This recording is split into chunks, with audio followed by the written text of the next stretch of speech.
frères et sœurs, en mitoyens, pour nous permettre d'entrer vivement dans cette célébration eucharistique, cette action de grâce. Nous vous proposons comme bref rappel historique de la paroisse.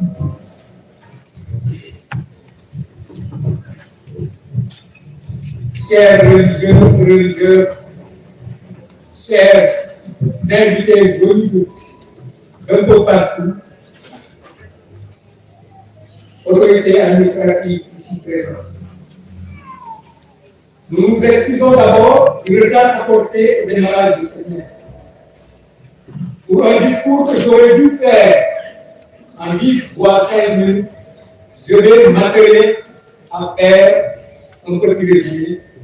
Bref, tout cela à cause du retard. Nous nous en excusons vivement. Aujourd'hui, nous sommes réunis. J'aurais dû parler en Wolof parce que la plupart des gens d'ici parlent Wolof. Mais je pense et je trouve beaucoup plus judicieux de m'exprimer en français parce que la plupart des gens qui parlent Wolof se débrouillent un peu en français, ils comprendront ce que je vais dire. Par contre, ceux-là qui ne parlent tout français auront de la peine pour appréhender l'écriture. Nous parlons donc d'une célébration d'un jubilé.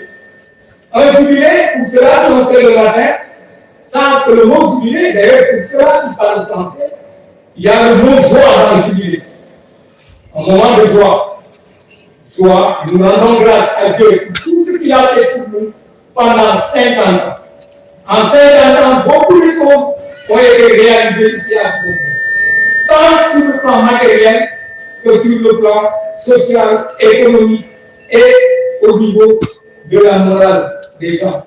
Nous avons beaucoup changé, nous ici à Côte, par rapport à ce que nous étions avant. Il faudra préciser que nous ne sommes pas devenus chrétiens à partir de la venue des Pères du Saint-Sacrement. Bien au contraire. Une petite anecdote.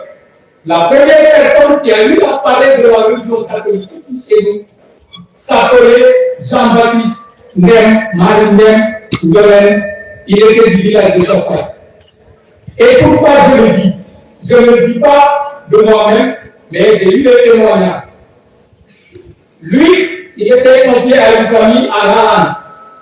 Lalanne a été évangélisée comme Tandé, comme Moran, bien avant Koudiaté. À chaque fois qu'il venait rendre visite à ses parents ici, alors il leur parlait de la foi chrétienne.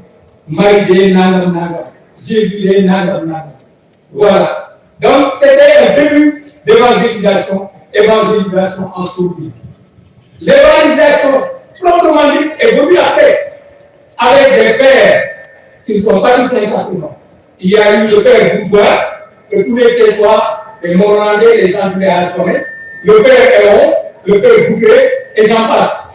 Ils sont venus, je me rappelle, et d'après ce qu'on m'a raconté également, parce que j'ai eu à le connaître, un peu le père Bourgois, il venait ici à dos de cheval. Il parcourait le Morland à dos de cheval. Quand ils sont venus, ils étaient accompagnés d'un père Bontin sénégalais, Abbé Sop, originaire de Gorée. C'est le premier Africain qui a mis les pieds ici en termes d'évangélisation. Mais ce ne sont pas seulement ces gens-là qui ont fait naître la foi. Les seuls pères ne peuvent pas mobiliser toutes ces populations, ne peuvent pas parcourir les 6 villages de la paroisse qui vous comptent aujourd'hui 2000 âmes. La paroisse de Koudiaté vous fait 6 villages. Ici, c'est Koudiaté, de l'autre côté, Tchapaï, et de l'autre côté, les deux Tchaouloua et Tchaoudora. De l'autre côté, Jassan Serré et Lamnam Serré. Voilà les 6 villages qui composent la paroisse. Il y a également une grande famille au niveau de la carte. Ils ont beaucoup fait, ces gens-là. Je l'ai dit à l'entente de mon propos. Ils ont beaucoup fait. Ils ont construit cette grande église que vous voyez. Ils ne se sont pas arrêtés là. Ils ont dit qu'en semaine, il faut que les gens puissent chez eux. Au niveau des 6 villages, ils ont érigé des chapelles qui n'ont rien à envier à cette église. Ils ont également beaucoup fait pour la santé des gens avec la venue des sœurs qui sont là, les sœurs adoratrices. qui ont construit un dispensaire et une garderie qui n'a rien à envier aux garderies des centres urbains. Au niveau de l'éducation également, ils sont beaucoup contribués. Là, vous voyez ce que vraiment ces pères ont fait chez nous. Voilà pourquoi donc, aujourd'hui, nous sommes là pour rendre hommage à tous ces gens qui ont participé. J'ai parlé de ces religieux. Il fallait que je parle également des catéchistes. Nous avons François Diara, l'oncle à Étienne Faye, secrétaire du conseil pastoral. Il est de Tchaoul. À Tchapak, nous avions Feu Léopold Birandolen. À Koudjadjen, il y a tonton Narao, Victor Kim, il y a eu Albert A.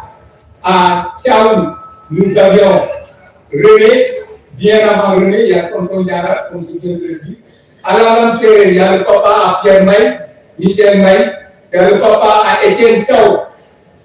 Lui aussi, Michel, il s'appelait. Il y a à l'avancée également tonton Louis Dolen. Tapat, il y a eu Diran Dolen, Joachim, qui jeune encore. Mais le grand timonier de ces catéchistes s'appelait Jérôme Maskin. Il est de ce village, sa maison est de l'autre côté. Il a beaucoup fait pour l'évangélisation, car c'est grâce à lui que les premiers baptisés de notre paroisse l'ont été. Appuyé en cela par un Dieu qui venait de l'Alan. Il s'appelait Jean-Baptiste Koutia. Je pense que ces gens-là se rappellent de lui. Pendant que les pères dont j'ai parlé ont parcouru notre zone, le père Olivier était bien connu au niveau de Fandel. Ils ont beaucoup fait. Notre paroisse porte le nom de ce petit homme. Julien Aymar, né en France dans les années 1800. Julien Aymar, petit de par sa taille, mais grand de par son charisme. Charisme, c'est lui qui a lancé, disons, le premier appel à l'adoration eucharistique. Voilà. À cause de lui, nous sommes là ce matin. À cause de Dieu, bien sûr, mais à cause de lui. Hommage, rendons hommage à ce petit Français. De l'autre côté, il y a le bulldozer italien. Il s'appelle le Père Paul Sillon. C'est nous qui avons appelé bulldozer italien. Le bulldozer, vous savez, le bulldozer, il fait tout sur son passage.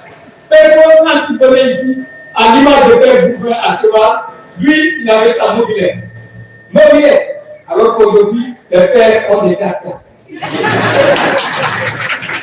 Mobilette avec 2 sacoches à bord.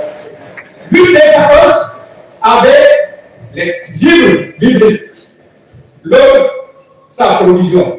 Sans doute une brosse à dents et des biscuits. Voilà. Voilà donc toute l'histoire de Koudjadjen. Je l'ai dit, il faut qu'on soit bref parce que quand vous êtes une fois. L'homme, là, les jubilés, à vous les jeunes, je m'adresse à vous. Nous, personnes du 3e âge, nous sommes là pour célébrer les 50 ans. Mais dans 50 ans, en 2074, nous serons déjà auprès du Seigneur en train de jubiler auprès du Père jubilé. À vous de prendre la relève, à vous et dans tous les sens, engagez-vous dans tous les mouvements. À nos évêques ici présents, je souhaite que vous deveniez un jour des cardinaux et pourquoi pas, parmi vous, le premier pape. À notre pied, l'économie, le dynamisme, vraiment vous qualifie. Vous êtes dynamique, jeune et très dynamique. À nos voyantes sœurs du Saint-Sacrement, vraiment bonne continuation. Et voilà, merci beaucoup à tous.